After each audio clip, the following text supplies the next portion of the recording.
Esta noche vamos a hablar de lo que ocurrió en el interior de la provincia y la verdad es, Cristian, que hay muchísimos pueblos con desaparecidos, algunos con un desaparecido, historias ocultas, escondidas, la versión, el trascendido, la gente que recuerda, la propaganda de la dictadura todavía, sí, era joven cuando se fue a estudiar a Córdoba, era terrorista, en fin, tantas cosas.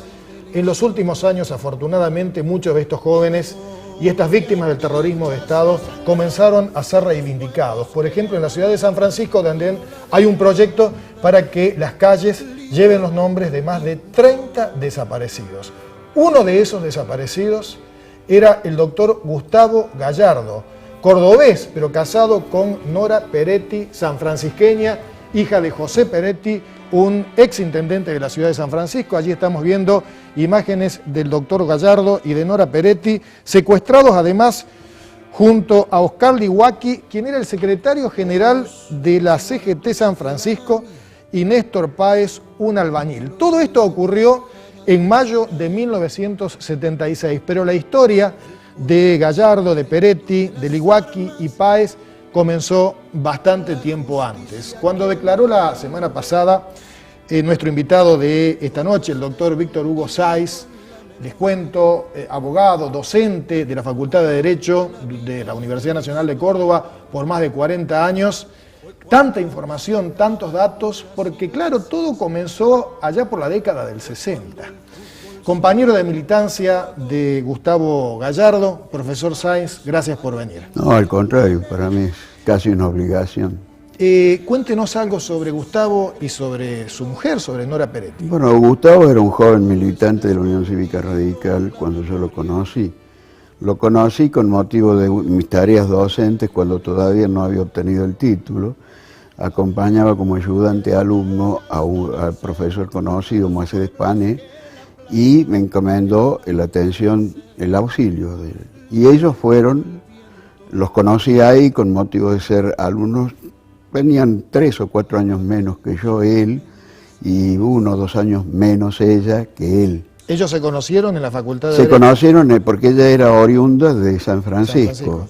Y Gustavo era vecino mío, pero nunca habíamos hecho amistad de barrio. ¿De la zona, profesor, de Caseros? Alto Alberdi, en Duarte Quiroz al 2300 y Caseros al 2400. Y bueno, cuando ellos incorporan con motivo de las tareas universitarias, ahí trabamos relación, una íntima relación que duró hasta su muerte, ¿no? No sé cuándo ocurrió, pero el secuestro va. Usted comentó sobre el tampierazo. La gente de San Francisco seguramente sabrá de qué estamos hablando. Se lo conoció como el tampierazo, pero estamos hablando de algo que ocurrió a finales de julio de 1973 y fue, corríjame profesor, como una especie de cordobazo dentro de la ciudad de San Francisco. Sí, mutatis mutandi, teniendo en cuenta las proporciones, la cantidad de población y todo lo demás, sí, fue una conmoción tremenda en la ciudad de San Francisco y se puede asemejar, guardando la distancia, el tiempo y el momento, porque la diferencia que yo podría hacer es que en el Córdoba sucedió contra una dictadura militar. En cambio, el Tampiera sucedió en pleno gobierno democrático del gobierno de Obregón Cano y Atilio López. Y el intendente de San Francisco en ese momento era Mariano Tito Planels. Pero Tampieri y compañía era una empresa de San Francisco. Sí, se dedicaba a las cuestiones de, creo que de fideos, galletas, esas cosas. Y también en aquella época, recuerdo, había un conflicto con la fábrica Godino, que fabricaba las máquinas Godeco. La versión que comentaron es que en aquel momento esta empresa había sido vaciada por los patrones, ligados con abogados de un diario importante del departamento de San Justo, La Voz de San Justo. Exacto, a cargo de un señor Martínez. Joaquín Martínez, el dueño. ¿Cómo se desata el tampierazo, lo que se conoció como el San Francisco? Fue una serie prolongada de hechos, de huelgas, paros recurrentes, suspensión de partos, como son ese tipo de conflictos. Nosotros, que algunas vinculaciones políticas teníamos con el entonces vicegobernador Atilio López, sugerimos que fuera a visitar allá porque el problema se podía desmadrar, porque venía increyendo y eso determinaba que en algún momento pudiera volverse sin control. Incluso había habido un muerto también. Sí, en algún momento sí, también. Sí fue un estallido verdaderamente. Lo que pasó ese día, de lo que yo recuerdo, es que había una asamblea y Gustavo Gallardo nunca hablaba, él era asesor de todos los gremios que estaban en conflicto y de otros. Era prácticamente el único abogado laboralista que quisiera laborar en defensa de los obreros. Y aquel 30 de julio Gustavo Gallardo habló. Ha pedido el Iguaki, que si mal no recuerdo el secretario general de la CGT, le pidió que hablara. Y entonces hablaron los dos. Y cuando se dio, al término del acto, cuando se dio una vuelta a la plaza, creo, y en torno a la plaza estaba el edificio de la Voz de San Justo. Entonces, una columna se desprendió, cuando ya la manifestación había pasado, una pequeña columna se desprendió y, producto de la situación, de la violencia que se vivía, de los obreros despedidos y todo lo demás, entraron al diario, rompieron la puerta, le prendieron fuego, no recuerdo bien, pero creo que hasta sacaron unas máquinas y algún otro aparato, lo tiraron y lo rompieron. Y eso quedó así, como un estallido social. Año 73. 73. ¿Esto se superó? Sí, después cae el gobierno de Obregón Cano y Atilio López, y Atilio López a su vez después es asesinado por los grupos de las 3A. Sí, lo acribillaron a balazos. Profesor, llegamos al golpe del 24 de marzo y 3 años después del Tampierazo aparece una editorial de La Voz de San Justo, que usted la pudo rescatar. Sí. Y me parece que es una editorial de La Voz de San Justo que tiene mucho que ver con el secuestro de Gallardo, de Nora Peretti, de Iguaki y de Páez. Sí, yo que he sido abogado penalista, le puedo decir que para mí, a pesar de que son delitos menores, es una instigación pública, la apología del delito, digamos, y una instigación pública a la comisión de nuevos delitos. ¿Por qué? ¿Qué le piden las autoridades? Porque acá dice, sería largo, no sé si hay tiempo para esto, pero dice, los promotores están individualizados. Claro. En esta ciudad ha habido incendios, ha habido una muerte y el gobierno se ha comprometido a reprimir la delincuencia subversiva. Y es preciso que aquí termine esto. Los promotores fueron perfectamente identificados, pero dice, por la intervención del vicegobernador, en su oportunidad todo quedó en la nada. O sea, profesor, le están diciendo a las autoridades militares... Exacto. Aquí está fulano, mengano, sultano... No dan los nombres, pero dice los promotores fueron identificados, o sea, ellos saben quiénes son. ¿Esta editorial es del día...? No tengo la fecha precisa, pero es aproximadamente entre el 20 y 24 de abril. Del año 76. Del año 76. Abril, sí. Mayo, 5 de mayo, madrugada del 6, allí se producen los secuestros. No, el 12 de mayo se producen. Los secuestros. El 5 de mayo 6 es cuando yo tuve la última entrevista con Gustavo Gallardo. ¿Qué te dice él? Bueno, conversamos ese día, estuvimos todo el día conversando, porque él quería volverse a San Francisco y yo le dije no es conveniente. Si bien él había estado preso ya en la Ribera y lo habían soltado, le digo, mira, no vayas al lugar donde vos tuviste actuación pública. O sea, profesor, usted intuía que lo podían secuestrar. Exacto, no, yo le dije, mira, no vayas, Gustavo, porque te la van a dar. Esas fueron las expresiones. Y él volvió. Y él me dijo, estoy casado, tengo que ejercer la profesión, no me puedo ir.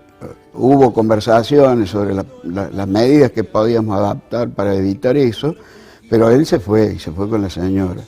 Los padres vivían a la vuelta de casa, una cuadra y media, y yo le dije, mira, problemas para mantener a tu hijo y a tu señora, e incluso a vos mientras te ocultes. Le dije, de sencillez te queda claro, porque esto tiene una dimensión que no es la de los otros golpes. Lamentablemente usted tenía razón, porque a ellos los secuestran.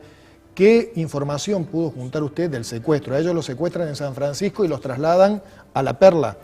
Sí, nadie decía eso, pero fueron y allanaron la casa a las 3, 4 de la mañana, pintaron en las paredes por traidor ERP, y pintaron la estrella de 5 puntas, queriéndolo hacer aparecer como que él era un hombre del ERP y que por desertar del ERP lo secuestraban o lo mataban. Era la propaganda de la dictadura también. Ese sí eran los modos de ocultar. Y después, al venir en el auto, lo secuestran a él, a ella, e incluso al nenito de 3 años. Martín. A Martín, que lo llevan a la casa de la tía, es decir, una hermana de Gustavo que estaba casado con un señor de San Francisco también. Profesor, ellos creo que hay un accidente incluso allí en la curva de la Francia, Exacto. Pero los traen a La Perla. ¿Está confirmado de que ellos fueron llevados a La Perla, que los mataron? Y obviamente sí, como 5 o 6 meses después, porque se hicieron todo tipo de gestiones. Nosotros pusimos cartas, documentos, telegrama a Menéndez, haciéndolo responsable y diciendo que era un afiliado a nuestro partido, el Frente de Izquierda Popular, que era un partido que había sido reconocido por el gobierno de Lanusse, para desmentir que fuera alguien del ERP o que se pudiera tomar eso como pretexto. Profesor, lo último, usted fue un amigo del alma para Gustavo. Si hoy cierra los ojos y se le aparece la imagen de Gustavo, ¿qué cosas desde el corazón le vienen ganas de decirle? Y no, que era primero un amigo entrañable. Yo cada vez que lo invoco, digo siempre, me acuerdo de la frase de Atahualpa, es uno mismo con la piel de otro, lo que es un amigo. Era una persona recta, hasta intransigente al extremo. Yo diría que hasta a cierto grado de tosudez tenía, porque vivíamos discutiendo algunos puntos y era muy difícil convencerlo cuando él tuvo. Pero tenía una abnegación, una entrega, una honestidad insoslayable. Y la compañera de él era tan maravillosa que no. Me emociona hablar de ellos. Y está muy bien que lo haga. Profesor, gracias por compartir estos minutitos con nosotros. No, está bien, estoy a disposición para cualquier cosa de esta, referida a este hecho, que es una de las entripados que tengo y que nunca voy a poder superar. Cristian, el profesor Víctor Hugo Sáez. Muchas gracias a Jorge y a Víctor, como siempre, por sus aportes, ¿no? Para que podamos comprender qué fue el terrorismo de Estado, en este caso en San Francisco, en el interior de nuestra provincia. Bueno, se acabó Zona Política. Hablamos hoy de la salud, de la crisis que vive nuestro sistema sanitario. La salud, el otro día hablamos de la política, de la economía es política. También la salud tiene evidentemente que ver con las decisiones políticas. ¿Por qué estamos como estamos? Bueno, tuvimos un debate que nos sirve para pensar un poco, ¿no? El mismo presupuesto que tenía Ramón Mestre, un ajuste silencioso, el que lleva Unión por Córdoba, nos decía Ivanace, y no se debate. Sí, mañana habrá asamblea, tal vez el jueves haya paro, pero la problemática de la salud lleva muchos años, ¿no? Y se siguen anteponiendo los conceptos de salud pública, salud como derecho y salud como negocio. Bueno, y no se debate qué tipo de salud queremos, no se pone en agenda qué tipo de salud queremos. Tenemos que tratar, hace ya mucho tiempo que estamos transcurriendo en esta democracia tal vez imperfecta, pero democracia al fin, y se debe poder debatir de esto, se debe poder debatir de ambiente como se quiso debatir en La Calera y no se pudo. ¿Sí? No se pudo, lo veíamos y nos molestaba. Después hablamos en la radio hoy y nos contaron cosas muy fuertes. Uno de los organizadores dice que el intendente lo amenazó, dijo, te voy a matar. Bueno, tampoco se puede debatir mucho en nuestra provincia, lamentablemente, sobre otras cuestiones, ¿sí? Aquí quisimos organizar un debate. Con bastante tiempo de antelación hicimos invitaciones, ¿sí? A todos los candidatos. Queríamos armar 2 debates. Juan Schiaretti dijo que no iba a venir, su prensa dijo que no iba a venir, tampoco fue al del 12, pero tampoco Baldassi aceptó venir. Y tampoco Martínez aceptó venir al debate al cual él le tocaba participar, según ninguna decisión autoritaria ni nada, según lo que determinaron las PASO. Vamos a hacer 2 debates. Bueno, lo lamentamos. Ojalá se pueda debatir de política, no hay ningún problema. Caminamos ya hacia 30 años de democracia. Es un estado en donde las instituciones funcionan y aunque haya ganadores y perdedores, es interesante que no nos priven de poder debatir, de poder escuchar diferentes puntos de vista. Esto es todo por hoy. Volvemos el lunes que viene con más Zona Política.